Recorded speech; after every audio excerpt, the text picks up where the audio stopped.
وعلیکم السلام ورحمۃ اللہ وبرکاتہ۔ اللہ رب العالمین آپ کو جزائے خیر عطا فرمائے اور خیر و عافیت میں رکھے۔ آپ کا سوال 15 شعبان کا روزہ رکھنے کے سلسلے میں ہے، جس کو آپ نے شب برات کہا ہے۔ یہ شب برات یہ شیعوں کی ایجاد ہے، شیعوں کی ایجاد ہے، اس لیے کہ یہ صحابہ کرام رضوان اللہ تعالی علیہم اجمعین پر تبرہ کرتے ہیں اور کہتے ہیں کہ ہمارا ابو بکر و عمر اور عثمان سے کوئی تعلق نہیں ہے، بلکہ سب و شتم کرتے ہیں اور گالیاں دیتے ہیں، گالیاں تک دیتے ہیں اور لعنت صحابہ کرام پر بھیجتے ہیں۔ یہ وہ بدقماش لوگ ہیں جن کے نام سے بھی ایک سنی مسلمان کو بچنا چاہیے، سنی مسلمان کو جو اللہ اس کے رسول کو صحابہ کے منہج کے مطابق جانتا ہے، سمجھتا ہے اور عقیدہ رکھتا ہے، اسے شب رات یا شب برات نہیں کہنا چاہیے، 15 شعبان کہنا چاہیے، جیسا کہ بہت سی روایات کے اندر اس کا ذکر آیا ہے۔ بہرحال آپ نے پوچھا ہے کہ 15 شعبان کا روزہ رکھنا ثابت ہے، اس کا جواب یہ ہے کہ نہیں۔ چنانچہ بدعقیدہ اور من گھڑت روایات پر عمل کرنے والے جو روایت پیش کرتے ہیں، اس کے الفاظ اس طرح سے ہیں: اذا كانت لیلۃ النصف من شعبان فقوموا لیلہا وصوموا نہارہا۔ یہ روایت ابن ماجہ میں ہے، جبکہ زوائد ابن ماجہ کے اندر لکھا ہوا ہے ضعیف لضعف ابن یسرہ۔ ابن یسرہ اس میں راوی ہے، وہ ضعیف ہے، وہ کیا ہے؟ ضعیف ہے۔ اور قال فی احمد بن حنبل وابن معین، امام احمد بن حنبل نے ابن ابی یسرہ کے بارے میں کہا اور امام یحییٰ بن معین نے کہا یدع الحدیث، یہ حدیث گڑھ کر نبی کریم صلی اللہ علیہ وسلم کی طرف منسوب کیا کرتا تھا۔ یعنی روایت گڑھنے والا آدمی اس 15 شعبان کے روزے اور 15 شعبان کی رات کی فضیلت بیان کر رہا ہے، جبکہ نبی کریم صلی اللہ علیہ وسلم سے ثابت ہی نہیں ہے۔ اور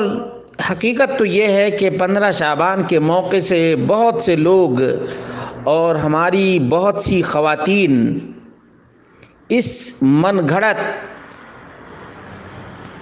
کریٹڈ روایت کے چکر میں پھنس جاتے ہیں اور 15 شعبان کی فضیلتیں بیان کرنا شروع کر دیتے ہیں، اور فضیلت بیان کرنے کا نتیجہ یہ ہوتا کہ جو آدمی 5 وقت کی نمازوں کی پابندی نہیں کرتا، وہ بھی 15 شعبان کی رات کو جاگتا ہے اور فجر کو چھوڑتا ہے، فجر کو چھوڑتا ہے، پوری رات اٹھنا بیٹھنا لگا رہتا ہے، اور جو کچھ 15 شعبان کی رات میں لوگ کرتے ہیں، یقین جانیے دین اسلام سے، سنت مصطفیٰ صلی اللہ علیہ وسلم سے ان چیزوں کا کوئی واسطہ نہیں ہے، کوئی واسطہ نہیں ہے۔ عورتیں 15 شعبان کا روزہ رکھتی ہیں اور مرد لوگ رات بھر جاگتے رہتے ہیں، تو جھوٹی روایت کا جو برا انجام ہے، برا اثر ہے، وہ یہ ہے کہ فرض کو چھوڑنے والا بدعت کو اپناتا ہے کہ قسمت اس رات لکھی جاتی ہے، اس لیے آج کی رات جاگ کر اور اپنی قسمت کو بدل لو۔ اگر قسمت بدلنا ہے تو 5 وقت کی نمازوں کی پابندی کرو، 5 وقت کی نمازوں کی پابندی۔ اللہ رب العالمین کے ہاں دھوکے بازی نہیں چلتی کہ بدعت کر کے اور اللہ رب العالمین سے اچھی قسمت لکھوا لیں، ایسا نہیں ہو سکتا ہے۔ اس لیے 15 شعبان کا روزہ رکھنا، ویسے بھی کئی حدیثوں میں ابن حبان وغیرہ کی روایت ہے لا تصوموا بعد النصف من شعبان، اور اسی طرح سے دیگر روایات کے اندر موجود ہے اذا انتصف شہر شعبان فلا تصوموا، شعبان کا جب آدھا مہینہ گزر جائے تو روزہ نہ رکھو۔ یہ وہ احادیث ہیں جن سے معلوم ہوتا ہے کہ ہمیں 15 شعبان کا روزہ نہیں رکھنا چاہیے، اور 15 شعبان کی رات کو جاگنا بھی نہیں چاہیے۔ بعض بدعات اور خرافات کے جو رسیہ ہیں اور بدعات کے خوگر ہیں وہ بیان کرتے ہیں کہ نبی کریم صلی اللہ علیہ وسلم 15 شعبان کی رات کو بقیع گئے، بقیع یعنی مدینہ کے قبرستان میں گئے۔ اللہ کے رسول صلی اللہ علیہ وسلم کی وہ روایت جو ضعیف ہے، اس سے بھی پتہ چلتا ہے کہ رسول اللہ صلی اللہ علیہ وسلم نے اپنی اہلیہ عائشہ تک کو نہیں جگایا،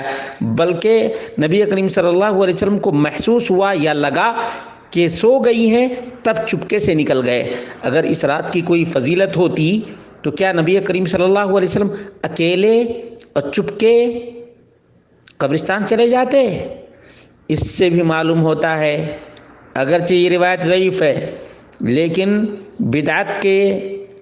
طرفدار اس روایت کو اکثر پیش کرتے ہیں، اس لیے انہیں غور کرنا چاہیے کہ اگر 15 شعبان کی رات کو جاگنا نبی کریم صلی اللہ علیہ وسلم سے ثابت ہوتا تو آپ چپکے سے اور اندھیرے میں بقیع نہیں جاتے۔ ذرا غور کریں گے تو بدعات سے توبہ کرنے کا اللہ تبارک و تعالی موقع عنایت فرمائے گا۔